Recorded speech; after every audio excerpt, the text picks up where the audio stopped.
Chosen one, stop. What I am about to share with you is time-sensitive, and I do not say that lightly.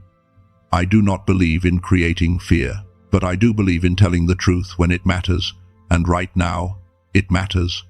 March 17th, 18th, and 19th are not ordinary days, not for you. There is a principle the ancient texts call kairos, the appointed moment when everything that has been invisible suddenly becomes undeniable. It is the moment when preparation meets divine readiness. And every sign I have studied, every pattern I have traced, every confirmation that has come, they all converge on this 3-day window. You have already felt it, the restlessness, the strange urgency, the tears that came without reason. That tightness in your chest that tells you something is shifting beneath the surface of your life. Your spirit has been responding to what your mind has not yet understood. You did not stumble into this message. Something far greater than chance brought you here, and if you are hearing these words before or during these 3 days, you are standing in your own Esther moment. A window that will not repeat in the same way again. Stay with me. By the time we are done, you will understand not only what is happening, but exactly how to position yourself to receive it. Every word from this point forward matters. Do not leave early. And I want to be clear about what is ahead in this message, because I do not want you to miss any of it. In the next few minutes, I am going to walk you through exactly what each of these 3 days holds for you, one by one. You will learn what March 17th is asking you to recognize. You will understand the specific shift that March 18th is designed to create in your circumstances. And you will discover what March 19th seals over your life, and why the 3rd day always carries the deepest weight. But beyond all of that, there is a final revelation at the very end of this message, one that ties all 3 days together and changes the way you understand divine timing forever. If you leave before that moment, you will carry the pieces but miss the picture, so stay until the very last word. What waits at the end is worth everything it takes to get there. Now, let us begin with the first day, March 17th. And to understand what this day holds, I need to teach you something that most people have never been told. There are 2 kinds of time. The first is the kind you see on a clock. It moves forward. It does not care about your situation. Monday follows Sunday. March follows February. This is Chronos, ordinary time, and it treats everyone the same. But there is another kind of time, a kind that does not follow the clock, a kind that waits and gathers and builds in the unseen until one specific moment when everything that has been forming in secret suddenly breaks through into the visible. The ancient texts call this kairos, the fullness of time, the appointed moment. And here is what I need you to understand. Every major breakthrough recorded in sacred history happened inside a kairos window. Not randomly, not gradually, inside a specific, concentrated window of days. Esther had 3 days of fasting before she walked into the throne room and changed the fate of her entire people. Joshua had 7 days circling Jericho before the walls came down. Jesus himself spent 3 days in the tomb before the resurrection that shook the foundations of the earth. None of these were accidents of timing. They were kairos windows, moments when preparation reached its fullness and heaven opened what had been closed. Now, I am not a prophet. I want to say that clearly. But I have studied these patterns long enough to recognize when they converge. And everything I am seeing, in the signs, in the spiritual climate, in the stirring that so many of you have been feeling, it all points to this 3-day window, March 17th, 18th, and 19th. And it begins with recognition. March 17th is the day of recognition, not the day everything changes, not the day the miracle lands in your lap. It is the day you finally see what has been standing right beside you all along. Let me show you what I mean. There is a moment in the story of Moses that most people rush past. Moses was tending sheep in the wilderness. He had been there for 40 years. 40 years of silence. 40 years of ordinary days that all looked the same. And then one afternoon, a bush caught fire. But here is the part no one talks about. The text does not say, God set the bush on fire when Moses walked by. It says, Moses turned aside to look, and then God spoke. The bush may have been burning for hours, days, weeks. We do not know. What we know is that Moses made a choice. He stopped, he turned, he looked, and that single act of recognition changed the course of history. Chosen one, the bush has been burning in your life. It has been burning while you were distracted. It has been burning while you were exhausted. It has been burning while you told yourself nothing was happening. March 17th is the day you turn aside and look. And here is what I believe you will recognize when you do. Because many of you are already showing the signs, and you do not even realize it. You have been waking at unusual hours, 2, 3 in the morning, with a feeling in your chest that something is near, but you cannot name it. You have been having dreams about water, about doors, about keys, about rooms you have never seen.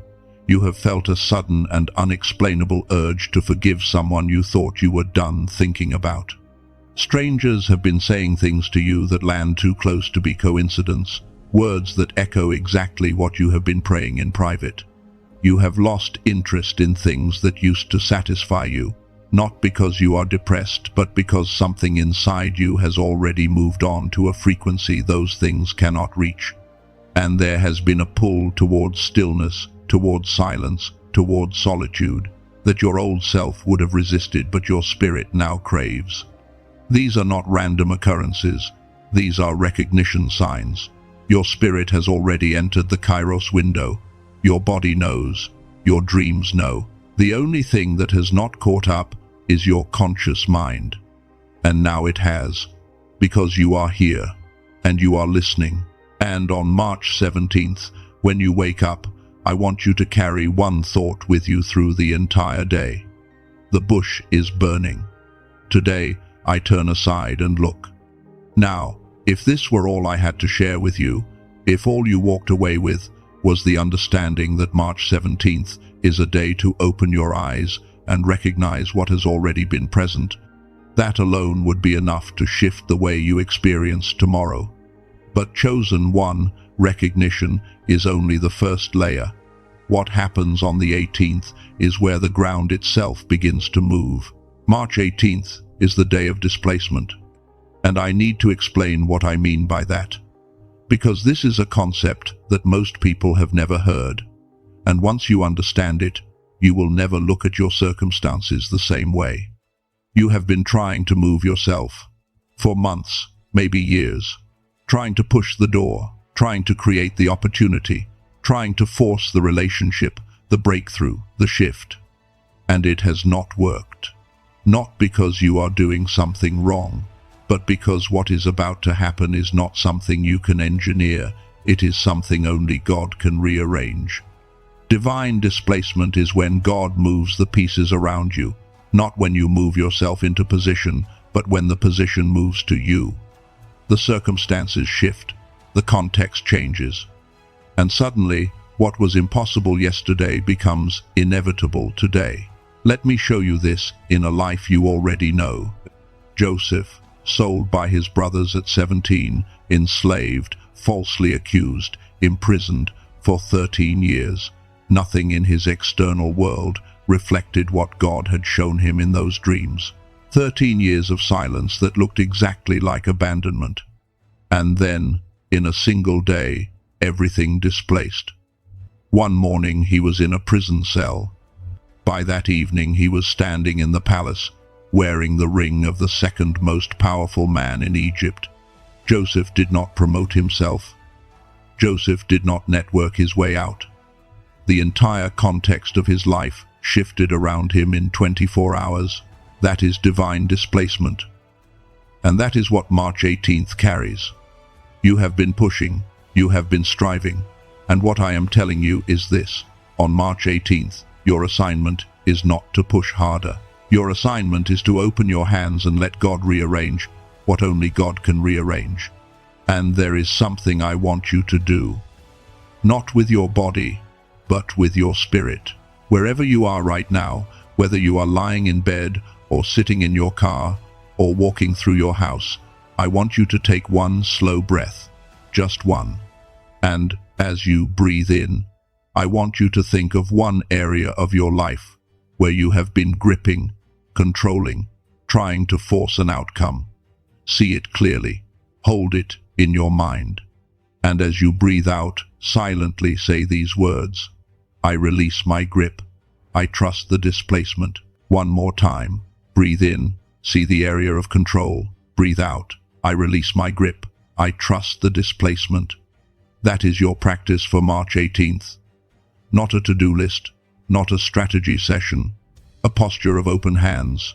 Because what God is about to move cannot be moved by human force, and what God is about to open cannot be opened by human effort.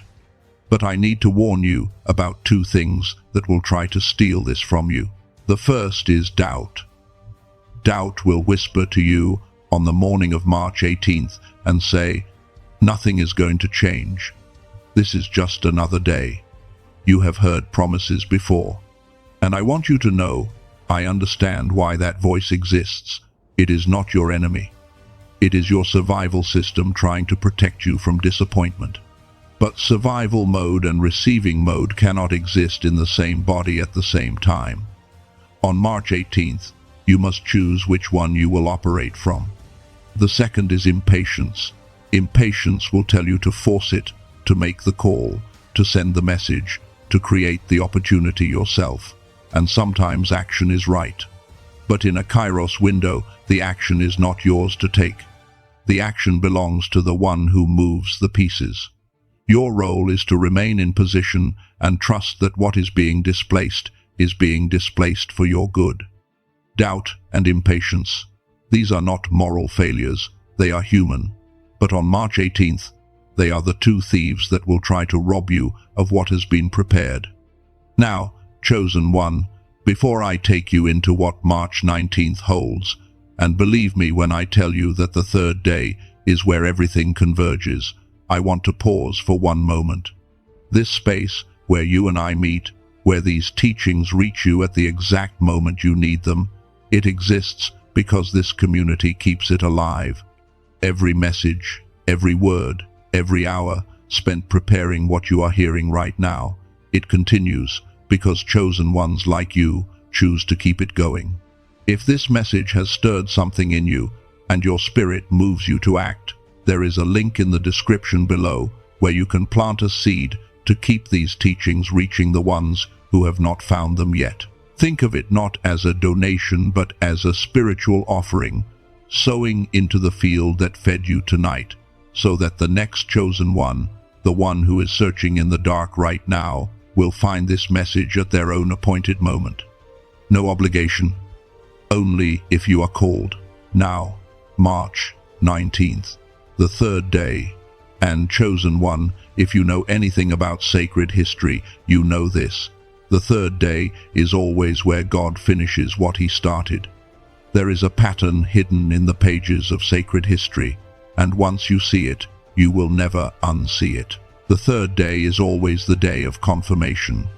Jonah spent 3 days in the belly of the whale before he was released onto dry ground. The people of Israel were told to consecrate themselves for 3 days before God would descend on the mountain. And the most powerful example of all, Jesus was laid in the tomb on a Friday, and on the third day, the stone rolled back, and death itself was reversed. The third day is never random. It is the day when what was planted is harvested, when what was tested is proven, when what was buried comes back to life. And March 19th is your third day. March 17th opened your eyes. You recognized what had been burning beside you all along. March 18th moved the ground beneath your feet. The circumstances began to displace, to rearrange in ways you could not have manufactured. And now March 19th arrives to do what the third day always does. It confirms.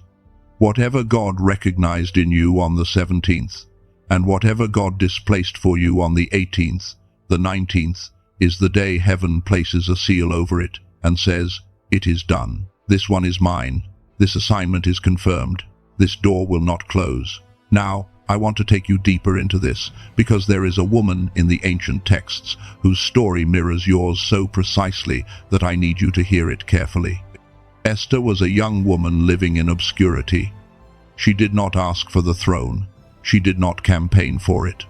She was placed in a position of influence by forces she did not fully understand, and for a season, she simply existed inside that position without knowing why she was there.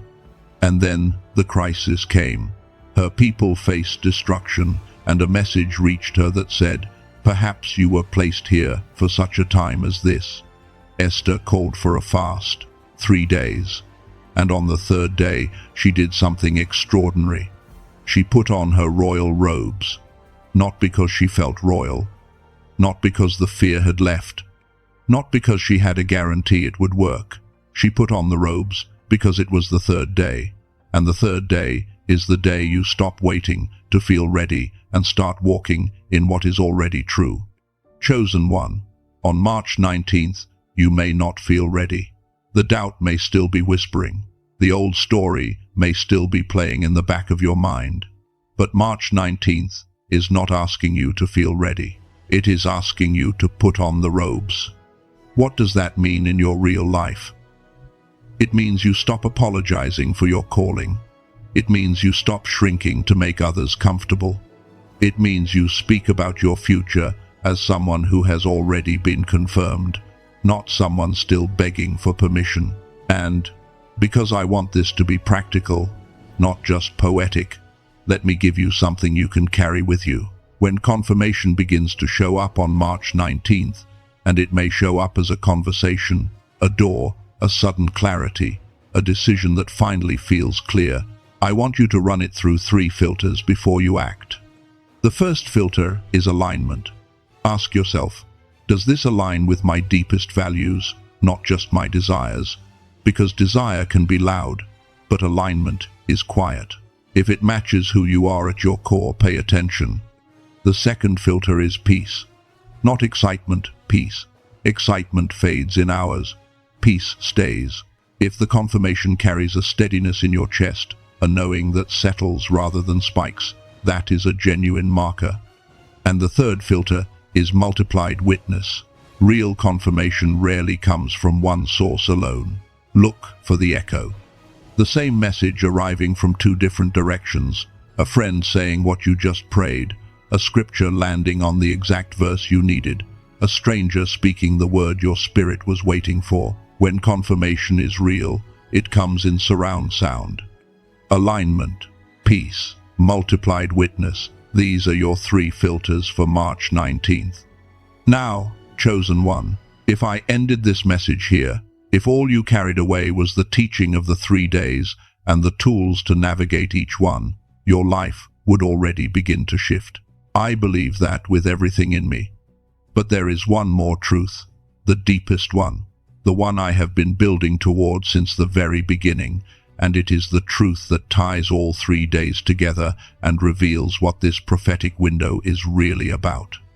Stay close, because what I am about to say will change the way you see not only these 3 dates, but every season you have ever walked through. Here it is, and I need you to hear this slowly. This window is not about what happens to you, it is about who is revealed through you.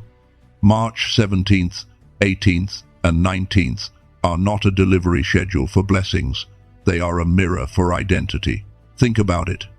On March 17th, you were not just recognizing signs in the world around you, you were recognizing who you already are. The bush was not the miracle. You, turning aside to look, that was the miracle. That is the act of someone who carries the eyes of a seer, someone who perceives what others walk right past. That is who you are. On March 18th, when the ground displaced and the circumstances shifted, that was not just God moving things for your convenience. That was God rearranging your external world to finally match your internal truth. Because you have been living in a context that was too small for the person you have already become, and the displacement is heaven saying, this environment is no longer accurate, let me fix it. And on March 19th, the confirmation was never about confirming a blessing. It was about confirming a being. you, the full, undiluted, unhidden version of you that has been forming in the wilderness, in the silence, in the waiting.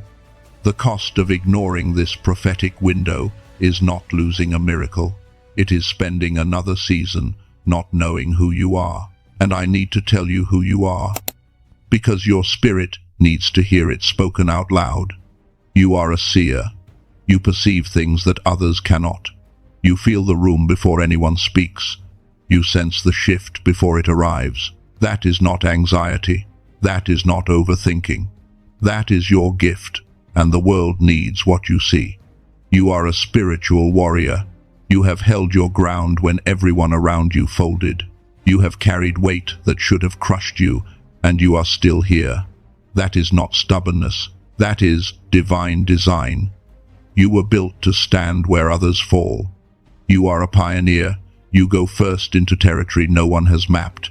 You walk paths that have no footprints. That is not recklessness. That is your assignment. The ones who come after you will follow the trail you are cutting right now. And you are a truth carrier. You cannot live a lie. You cannot smile when your spirit is screaming. You cannot pretend that something is fine when everything in you knows it is not. That is not inconvenient. That is your most sacred gift. The world is drowning in pretense, and you are one of the few who refuse to participate. These are not things you earn, chosen one.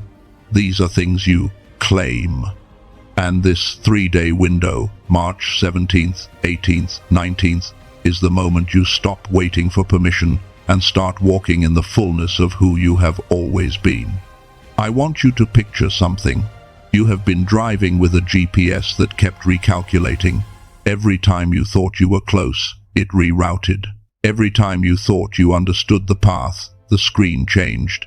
And for a long time, you believed you were lost.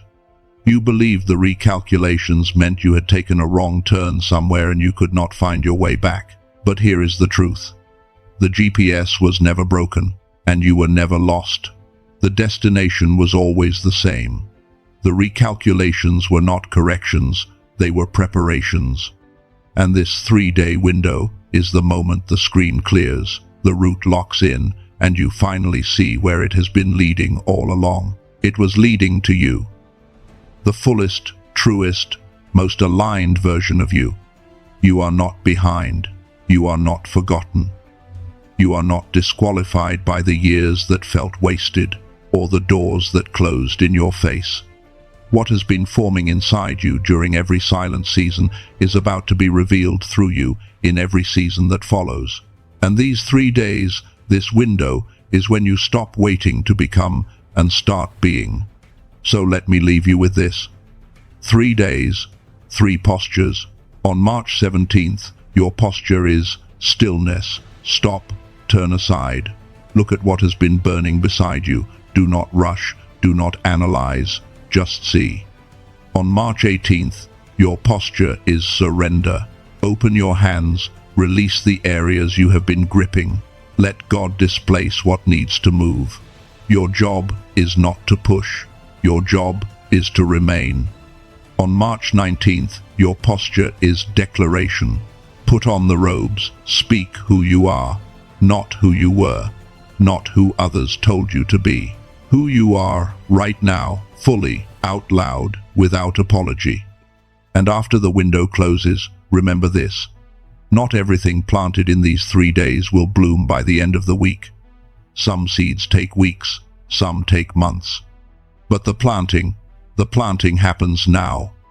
And a seed planted in a Kairos window carries a different weight than a seed planted in ordinary time. Trust the timing of the harvest, even when you cannot see the sprout. I cannot tell you exactly what will manifest, but I can tell you this. The pattern is clear. The window is real, and the identity you step into during these 3 days will define the season that follows. Now, I want to pray with you. And I call this moment what it is. It is an activation, not a request, not a wish, an activation of everything that has been forming in you. God, we come before you not with begging but with gratitude, because you did not wait for us to be perfect before you started building something extraordinary inside us. You have been working in the silence. You have been shaping in the darkness. You have been faithful. In every season we thought you were absent, and we thank you, not for the ease, because there was none, but for the faithfulness, because it never wavered. You see us. You see every prayer that was whispered at 2 in the morning when no one else was awake. You see every tear that fell on a pillow that will never tell the story. You see every moment we chose to keep going when everything in us wanted to stop. You see the faithfulness we showed in small things when the big things had not yet arrived. And we receive your witness over our lives tonight. We are seen, we are known, and we are not forgotten. And now we release. We release old timelines that told us we should have been further by now. Release. We release comparison with people who were never walking our path. Release. We release the belief that we are too late, that the window has already passed, that the best years are behind us. Release. We release the fear that this is another false alarm, another disappointment dressed in hope. Release. We release the identity that was given to us by pain, by trauma, by people who did not have the eyes to see who we really are. Release. We release the ceiling that was placed over our lives by voices that did not carry the authority to limit us. Release. We release the doubt that whispers, "Not me, not now, not ever." Release. It is gone. The old has been laid down, and we will not pick it up again. Now we activate. We activate the seer. Open the eyes that see beyond the surface. We activate the spiritual warrior. Strengthen the spine that does not bend under pressure. We activate the pioneer. Clear the path that has never been walked before. We activate the truth carrier. Loose the voice that will not be silenced by fear. We activate divine connections, the ones that have been held back until this exact window. We activate provision that matches purpose. We activate doors that were locked by disbelief, and we declare them open. And we cover what is rising. We speak protection over every seed planted in this window. What has been activated will not be sabotaged. What has been opened will not be closed. What has been recognized will not be forgotten. Guard this season, God. Guard this rising. What you have begun in these 3 days, let nothing and no one reverse. Now hear this, chosen one. Hear it deep. I am the one who recognized the window. I am the one who surrendered the timeline. I am the one who put on the robes before the feeling arrived. I am the seer. I am the warrior. I am the pioneer. I am the truth carrier. I am exactly where I am supposed to be. And I am ready for everything that comes next. It is done. It is sealed. The window is honored. And we receive everything planted within it. In Jesus' name. Amen. Take a breath, chosen one. Let that settle. You do not need to rush out of this moment. If this window is yours, if what you just heard echoed something your spirit has been carrying, I want you to type 3 words in the comments right now. My window opens. Let the heavens see your declaration in writing. And if you believe these messages matter, if this teaching met you at exactly the right moment, you can help make sure it reaches every chosen one who is still searching. In the pinned comment, there is a link where you can sow a seed into this mission. Not an obligation, a sacred invitation. Every seed planted keeps this light burning for someone who will need it tomorrow night, someone who is standing at their own window right now and does not yet know what to do. You are not just receiving tonight, you are making it possible for someone else to receive too. And that, chosen one, is one of the most sacred things a person can do. One more thing. If someone came to your mind while you were listening, do not ignore that. Send them this message. They may be standing at their own prophetic window and they do not have the words for what they are feeling yet. But you do. And your act of sharing may be the very thing that helps them turn aside and look. Go in peace, chosen one. March 17th, 18th, 19th. The window is open, your eyes are open, and you, you are ready. Until next time.